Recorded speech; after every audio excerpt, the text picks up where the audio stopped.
Olá, tudo bem? Bem-vindo ao Jornada Talks dessa semana. O que é o Jornada Talks? O Jornada Talks é o local para que a gente converse sobre carreira de pessoas reais.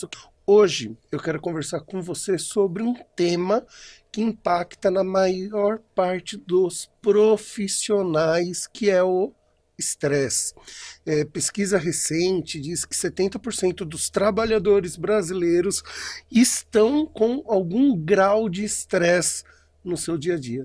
E eu vou conversar com a Gislene, que é especialista em gerenciamento do estresse e principalmente de como evitar o estresse que mata a produtividade e prejudica a qualidade de vida nossa. Gi, muito obrigado de ter vindo. O estresse, a gente fez uma conversa recente sobre o estresse e eu fiquei impressionado no quanto isso pode chegar em níveis mais graves, como burnout, como desenvolver picos de realmente crise de ansiedade. E eu percebo que muitas vezes, devido à competitividade, cobrança de metas, ambientes corporativos estão cada vez mais estressantes. Verdade. Então, primeiro, eu queria agradecer a oportunidade de estar aqui com você nesse bate-papo, levando esse tema que é tão importante para as pessoas e é um tema que eu particularmente adoro. Eu já pesquiso isso há bastante tempo. Trabalho com isso em consultório e realmente, né, a gente pode chamar de epidemia da vida moderna o estresse, né? Então, além desses índices que você trouxe, né, do mercado de trabalho, com as pessoas desenvolvendo quadros relacionados ao estresse, a gente tem pesquisas que mostram que mais de 80% das queixas nos consultórios médicos tem como base problemas ligados ao estresse. 80%? Sim. Então, a gente pode desenvolver um pouquinho mais isso daqui a pouco, mas para vocês terem uma ideia do impacto que isso tem no nosso dia a dia, e a gente não tem nem ideia. Muitas vezes, inclusive, porque essa palavra, né, esse termo estresse popularizou. Então, foi, de certa forma, até um pouco banalizado, né? Sim. Então, assim, vamos começar do começo. Tá O que legal. é o estresse? Bom, o estresse, se a gente for pegar na origem do termo, é uma resposta adaptativa do nosso organismo. Tá. Então, a gente tem lá uma resposta de luta e fuga no nosso cérebro que prepara o nosso corpo para questões de ameaça física reais, né? Então, se não fosse por isso, nós hoje não estaríamos conversando aqui, né? Já teríamos sido extintos lá na época das cavernas. Então, este mecanismo de resposta de luta e fuga, ele busca a preservação da nossa espécie. E até aí, ok, né? Então, ele está a serviço da nossa preservação. Entretanto, nos dias atuais, a gente não tem mais um tigre dente de sabre para lidar no dia a dia, né? Mas temos lá o e-mail do chefe que pula na nossa tela, temos o trânsito, temos questões ligadas ao dinheiro, o medo do desemprego, a insegurança, enfim. São vários elementos da vida cotidiana que têm o mesmo impacto no nosso cérebro do que aquele tigre dente de sabre. Caraca. Então, não é mais uma ameaça física real, né? Ela é mais psicológica do que a ameaça física. Entretanto, o nosso organismo reage liberando toxinas e hormônios que nos preparam para a luta e fuga do mesmo jeito. Então, a grande questão é que isso se mantém por um tempo prolongado. E é essa extensão do tempo que o estresse fica atuando no nosso organismo que leva aos sintomas e aos desequilíbrios que a gente estava conversando no começo. Há muito tempo atrás eu vi que tinha estresse positivo e estresse negativo. Tem isso mesmo? É um jeito de falar, porque na verdade se a pessoa ganha na loteria, ela também pode se estressar muito, né? Ela pode ter um ataque cardíaco porque ela viu aquela notícia. Tá. Por quê? Porque aquela bomba hormonal que está sendo jogada no corpo dela é a mesma se fosse uma ameaça física real, né? Caraca. Então, na verdade, são essas oscilações que determinam esse input de substâncias químicas no nosso corpo. E dependendo de como nós estamos mais ou menos equilibrados, a gente absorve mais rapidamente ou isso demora mais tempo para sair do corpo. E é essa demora que vai produzir o desequilíbrio. Tá. Vamos lá. No dia a dia, cobrança meta, buscar resultado, isso sempre vai existir quando a gente pensa no mundo corporativo, Sim. né? Até porque o mundo corporativo ele vive sempre do próximo passo, de você buscar o próximo passo para gerar o resultado que você ainda não tem. Sim. Né? Eu percebo, e aí queria a sua opinião, que principalmente com o advento da pandemia, muitas empresas ficaram no limite, tanto de resultado, quanto a quase passando por um eventual prejuízo. Sim. E isso deve ter aumentado o nível de estresse, de cobrança e, consequentemente, de estresse. Você nota um aumento de níveis de estresse durante a pandemia e pós-pandemia? Ah, com certeza. Primeiro, porque lembra que eu falei que o estresse tinha a ver com uma ameaça física real? Lembra a pandemia? A gente tinha uma ameaça física que a gente desconhecia. Então, só esse fator já foi um elemento estressor para muitas pessoas, né? Aliás, para todos nós, né? A gente não sabia com o que estávamos lidando e como, né? Quem que não foi no supermercado e voltou parecendo que estava trazendo um produto radioativo para dentro de casa, né? Então, isso denota um pouco o grau de pânico que todos estávamos diante desse cenário desconhecido. Então, só por isso a gente já tem um índice maior de estresse acontecendo, né? Algumas pessoas têm um pouco mais de resiliência, outras menos, né? A questão do estresse, mas ninguém passou imune a isso. Então, esse já é um fator. Aí temos as questões econômicas, né? Das empresas, né? Como você estava dizendo, todo mundo teve que se adaptar. E no pós-pandemia, o que a gente observa é também essa questão de ficar em casa, no home office, que não tem mais diferenciação do que é do trabalho e do que é de casa, né? Então, as pessoas almoçam na frente do computador quando almoçam, né? Estão trabalhando até 10 da noite, ou param um pouquinho, depois volta. Não tem mais aquele começo, meio e fim. Já não tinha muito antes da pandemia. É isso que eu ia falar. Né? Já não era algo tão regrado assim. Mas a pessoa ainda estava num local de trabalho. Então, ela tinha um processo de sair do trabalho, se deslocar para a casa dela, que servia mais ou menos como um processo de descompressão, eu diria, né? Estando em casa 24 horas, começou que esse período de descompressão não existia mais. Segundo, estar lidando com as coisas do cotidiano da casa, da família, com todo mundo em casa, não era só a pessoa trabalhando. Então, eram muitas variáveis. Quem tinha filhos, então, lidando com as questões da escola, o ensino à distância, enfim, foram muitas variáveis e cada um de nós recebeu esse impacto, tanto bioquímico como emocional, de formas diferentes, mas ninguém passou ileso.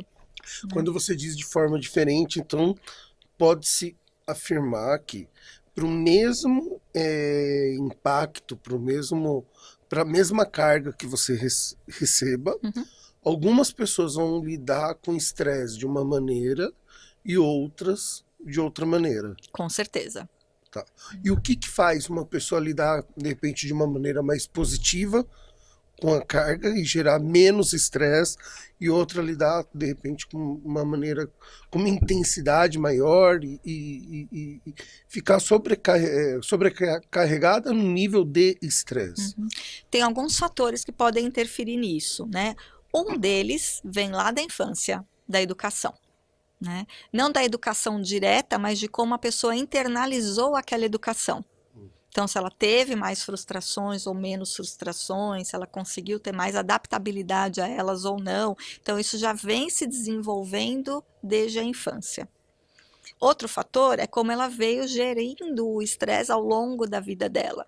Então, pessoas que já estavam com altos níveis de estresse vão ter mais dificuldade para lidar com o estresse que está chegando agora. Entendi. Do que aquele que já que não estava tão estressado assim.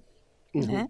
Então, se a gente for pensando em graduações, imagina que a pessoa foi acumulando camadas e mais camadas de estresse ao longo da sua vida. Então, aquele que tem mais camadas acumuladas vai ter mais dificuldade para lidar. Aqueles que têm menos camadas acumuladas, mais facilidade. Você sabe, né? Eu conversei, acho que com umas 4, 5 pessoas que passaram por processo de burnout. Sim. A gente, inclusive, gravou um programa sobre isso. né, lá na Unibis, né? E uma coisa que é muito interessante, todas falaram exatamente a mesma coisa. Eu não percebi como eu entrei, É. né? Quando eu vi, já estava. Sim. Né? Recentemente eu conversei com a Lucila e ela também passou por uma crise de burnout. No caso dela, através do Mindfulness, ela encontrou o caminho para poder traçar a saída, né? Dessa, a gente pode falar, doença. Burnout Sim, chega a ela ser classificado, sim, foi classificada como doença classificado como profissional. doença. Legal.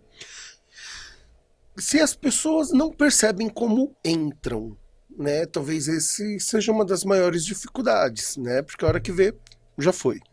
Quais são os primeiros sintomas que vale a pena a gente trazer para que todo mundo possa ficar alerta e realmente conseguir perceber de uma maneira antecipada? Antes de entrar no sintoma, acho que vale a pena destacar que é como se fossem 3 níveis diferentes. Então a gente tem o De primeiro. estresse, você fala, Isso, tá? isso. A gente chama de estresse, aquele primeiro nível, né, onde a pessoa já percebe alguns sintomas ali, mais irritabilidade, menor paciência, né, tem taquicardia em determinadas situações, fica nervoso com mais facilidade, sudorese, pouco de dificuldade para dormir, baixa de concentração, baixa de libido. Então, são sinais que algo já não está bem. Né? Mas qual que é a tendência das pessoas? Ignorar esses sintomas, porque a gente tem uma política, né, assim, de cultura, principalmente no universo do trabalho, que a gente precisa dar conta. Então é como se eu não posso perder né, tempo com isso agora, eu tenho que dar conta. Todo mundo dá conta, eu também tenho que dar conta, né? E aí a gente cai no segundo estágio, que é a exaustão. Tá. Não se fala muito nesse termo, mas ele é muito importante. Porque quando a gente passa por esse nível de estresse e cai na exaustão, as chances de reverter já são menores. Né? Porque aí a pessoa percebe que ela não consegue render tanto quanto ela deveria ou era esperado que ela rendesse, mas aqui, ao invés de servir de alerta e ela buscar ajuda, ela entra em culpa. Entendi. Então ela se sente culpada por não conseguir. Ela cai num processo meio da autovalorização dela, vai por terra. Autoestima arrebenta. Autoestima, autovalorização, né? Então ela fica se sentindo uma fraude, né? Eu não consigo, eu tenho medo de perder o emprego. E aí ela coloca isso tudo na frente do autocuidado dela novamente. E aí entra no burnout. Que aí o burnout, o que significa? É como eu brinco, né? Caiu a chave geral de uma vez. Chega uma hora que o corpo fala, para! Né? Você não vai dar mais nenhum passo. Né? Eu estava conversando com a Vanessa, que a gente fez o programa lá na Unibis, e burnout é um termo relativamente novo, mas antigamente era comum ouvir assim, a pessoa surtou. É o burnout. Na verdade, o fio queimou, né? Assim, se a gente for pegar, né, a literal, né, a expressão literal, né, queimou um circuito ali, né? Exato. Porque quando a pessoa chega nisso, dificilmente ela vai surtar naqueles termos que a gente via antigamente, né? A pessoa quebrou tudo, né? Exato. É porque ela não tem nem energia para fazer isso. Tá esgotado mesmo. Tá esgotado. Por isso que eu falei, a exaustão tá no meio do caminho, né? Quando você falou da exaustão, tem muitos pontos de semelhança com a síndrome da impostora. Tem alguma relação? Com certeza. Quando eu falei que a pessoa entra num lugar onde ela se julga muito, ela se sente, né, não merecedora do cargo que ela ocupa, ela se sente uma fraude, ela sente, né, a síndrome da impostora. Né? Então, a gente pode dizer que quando a síndrome da impostora está em ação, a pessoa já está nesse segundo nível? Não necessariamente, não. Mas sempre que ela está nesse nível, ela se sente assim. Ah, entendi. Porque tem pessoas que se nomeiam, né, assim, desta forma, por baixa autoestima e por insegurança. E aí não quer dizer que ela está em exaustão. Né? Tá. Mas sempre quem está em exaustão manifesta isso. Quando você traz que tem 3 graus, tá? Existe como identificar através de teste qualitativo, quantitativo, que seja? Como que faz a identificação disso? Olha, é mais empiricamente através da observação de sintomas. Até Tá, existem alguns testes, eu particularmente não uso testes, né? tá. O que a gente começa a perceber é o relato do paciente, né? Então, Uhum. por exemplo, às vezes a pessoa diz, não, eu não estou estressado, eu não estou nervoso, né? Só a forma como ela fala Já essa fala frase, tremendo, né? né? Já tá. Eu falo, olha, e você? Aí eu pergunto, você dorme bem? Não, claro, eu durmo a noite inteira. Mas você acorda com a sensação de que a sua cabeça não desligou? Putz, sempre. Entendeu? Então, a questão não é, porque a pessoa às vezes acha que o problema do sono tem a ver com a insônia total, mas nem sempre, né? Então, aquela sensação de que você dorme e acorda e a sua cabeça não desligou, ela é um indicativo de que você já está em estresse. Por quê? Porque aquele mecanismo de luta e fuga está acionado e você não consegue relaxar, né? Outro sintoma comum, né? Ah, eu consigo relaxar, ok. Perceba seus ombros. Como Uhum. estão os seus ombros, né? Uhum. Não, eu estou relaxado. Não, você não está, né? Você tem dor no maxilar? Não. Mas você range os dentes? Ah, sim. Né? Eu uso a plaquinha, Uhum. né? Uhum. Então, conforme você vai fazendo estas perguntas, você vai identificando esses sintomas que são super característicos de pessoas que já estão em estresse. Legal, vamos para a gente poder começar a contextualizar, porque assim, Sim. a ideia aqui é levar para quem é profissional, executivos e também empreendedores de pequenas e médias empresas, como lidar com situações do dia a dia, né? E Uhum. por isso que eu quis bastante falar de estresse, porque estresse é um tema quase que assombra todo mundo, Sim. né? Quando você pega uma grande empresa, é comum até a empresa ter um corpo de psicólogos, ter um acompanhamento para dar esse suporte, Sim. né? Para quem tem uma empresa, tá, que de repente tem 4, 5 funcionários, uma pequena empresa, quais são os sinais que ele precisa ficar atento para identificar que a equipe dele está num nível de estresse? Bom, o primeiro sinal tem a ver com o clima entre as equipes. Então, as pessoas tendem a ficar mais irritadiças quando Tá. estão estressadas, né? Um outro indicador importante é os erros começarem a acontecer, porque a capacidade de concentração, foco, de manter o foco por mais tempo, ela fica muito diminuída no estresse. Então, os retrabalhos, os erros, eles tendem a se repetir muito fortemente, né? E as pessoas começam a adoecer fisicamente. Problemas gastrointestinais são os primeiros da lista que começam a Sério? aparecer. Uhum. Porque aquele mecanismo de luta e fuga, uma das informações que ele traz naquele momento para o meu corpo é, olha, não vamos gastar energia com o que não precisa agora. Então, toda a parte digestiva, ela perde um pouco a função dela, ela fica muito mais lenta, né? Então, começa a ter refluxo, gastrite, né, problemas intestinais. Então, a gente ouve muito falar hoje de síndrome do intestino irritável. Que é isso? Ela tem problemas intestinais, né? A pessoa fica com o intestino muito solto, principalmente quando ela fica nervosa, né? E isso tem a ver com estresse. E tá muito comum esse sintoma. E é aí legal. O empresário de 4, 5 funcionários identificou isso na equipe. Uhum. O que ele pode fazer para minimizar ou gerenciar esse nível de estresse dentro da equipe dele? Acho que a primeira coisa é trazer a possibilidade de que isso é do humano, né? Porque os empresários, de uma maneira geral, tendem a achar que a pessoa precisa, falamos agora, dar conta. Tem que separar o que é pessoal do que é profissional. Gente, não dá. Corpo, mente, emoção, está tudo ligado. Não existe botãozinho que desliga isso. Então, poder trazer a possibilidade de que as pessoas entendam que, diante do cenário todo, a pessoa estar tensa, estar irritada, estar estressada e exausta, é até esperado, né? Querer que ela não mostre esses sintomas é o que é inadequado, na verdade, né? Eu percebo, né, algumas vezes empresas preocupadas em medir o clima organizacional, que é uma Uhum. das formas, talvez, de você pegar indícios, né?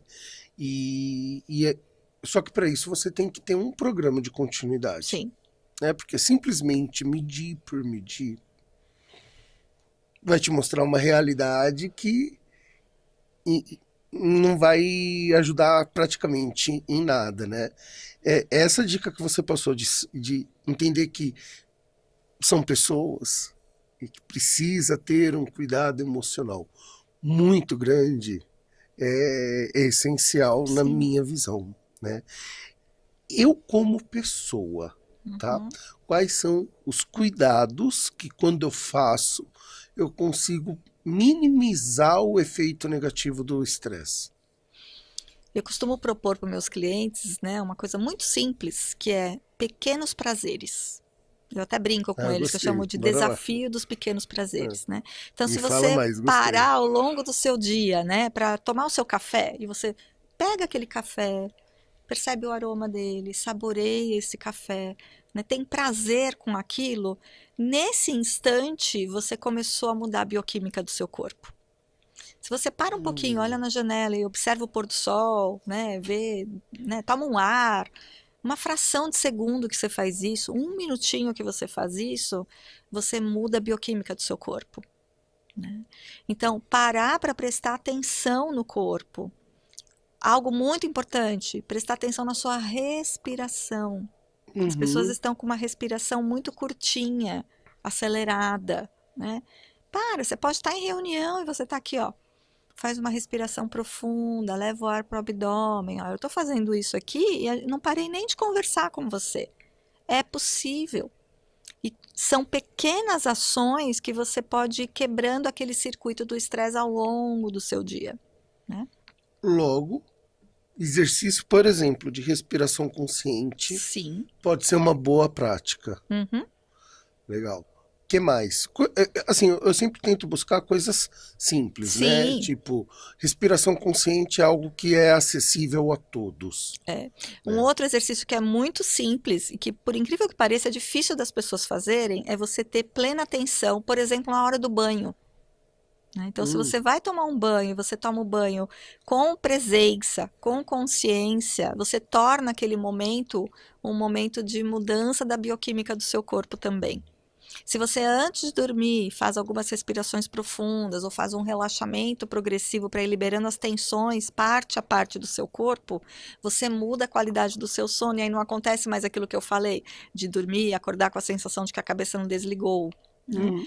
Então essas são aquelas pílulazinhas que você pode inserir que não vão demandar muita energia, porque lembra, quando a pessoa está em exaustão, ela não consegue ter energia para mudar, né? Uhum. Então ela precisa ir em doses homeopáticas para depois ela poder, sei lá, fazer uma aula de yoga, ou fazer uma atividade física, ou mudar a alimentação, ou fazer uma prática de esporte, qualquer outra coisa. Mas tem que ter um passo anterior para sair desse looping e conseguir, inclusive, ter energia para fazer outras escolhas mais saudáveis para a vida.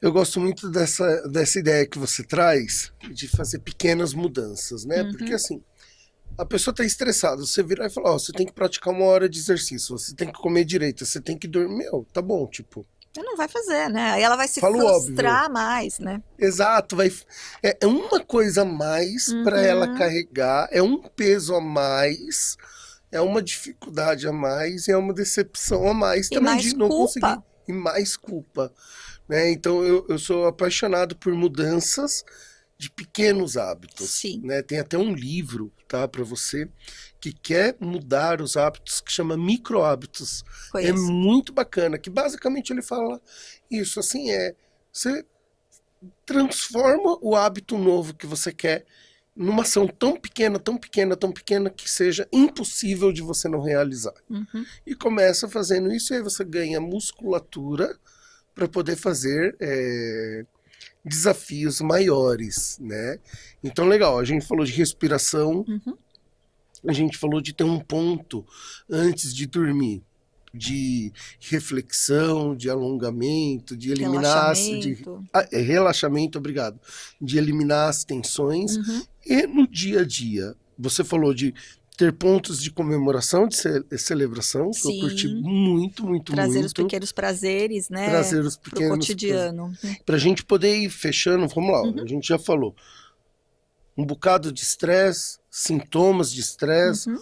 como sair do estresse, né? Se você pudesse fazer um passo a passo, tá? Para que as pessoas tenham em seu dia, para que realmente seja uma rotina mais saudável, menos estressante. Uhum. Quais seriam os cuidados básicos que você sugeriria? Uhum. Então, o primeiro ponto é começar a se auto-perceber. Então, você precisa aprender a prestar atenção no seu corpo e nos sinais que o seu corpo dá para você. Porque ele está nos falando o tempo todo qual é o limite dele, qual é a urgência dele. E a gente ignora isso, né? Então, pare, presta atenção. Se o seu corpo está tenso, ele está dando uma informação por isso, né? Então, não ignore e gere mais tensão. Para um pouquinho e faz um relaxamento, né? Movimente seus ombros, gire a cabeça, alongue, espreguiça. Talvez as pessoas não estejam mais nem espreguiçando o corpo, né? Vai ficando tão tenso e contraído que esse alongamento espontâneo da hora do acordar também está sendo suprimido, né? Então, primeiro, o ponto básico, o ponto de partida é retome a conexão com o seu corpo, perceba o corpo. E aí sim, observando o corpo, você vai notar se a sua respiração está curta, alta aqui no peito, é um indicador de que você está no modo luta e fuga, aquele mecanismo do estresse está ativado. Então, aprenda algumas técnicas de respiração lentas e profundas, que você leve o ar lá para o abdômen, de tal maneira que quando você inspira, a barriga sobe, expira, a barriga desce. E cada vez que você consegue fazer isso, você está liberando substâncias químicas anti-estresse no seu organismo, né? Então, se eu pudesse escolher 2 passos básicos para o começo do dia e ao longo do dia também para fazer, eu diria: perceba seu corpo, note onde está tenso e movimente o corpo e observe a sua respiração. E o bacana é que assim, são conselhos, dicas super simples que você pode colocar imediatamente no seu dia a dia. Sim. Gi, eu quero primeiro te agradecer muito. É a segunda vez que a gente fala sobre gestão do estresse, né? Cada vez que eu converso contigo, eu aprendo muito sobre isso, né? Para você que está aqui com a gente no Jornada Talks, hoje foi um assunto que impacta você, provavelmente, né? Pessoalmente, profissionalmente. Então, o que eu te peço é que essa mensagem realmente chegue mais longe. Pega o dia de hoje e compartilha com quem você sente que precisa de ajuda, né? Porque uma vida sem estresse ou com menos estresse é uma vida mais leve, que você consegue perceber os sabores do dia a dia. Gi, muito obrigado. Eu que agradeço, acho que essa mensagem é muito importante para chegar para as pessoas. Tem coisas muito simples que a gente pode fazer que vão aliviar esses sintomas e fazer com que todos tenhamos uma vida mais leve, mais saudável e mais feliz. Acho que esse é o objetivo, né? Muito bom. Obrigada, Fernando. Obrigado, eu.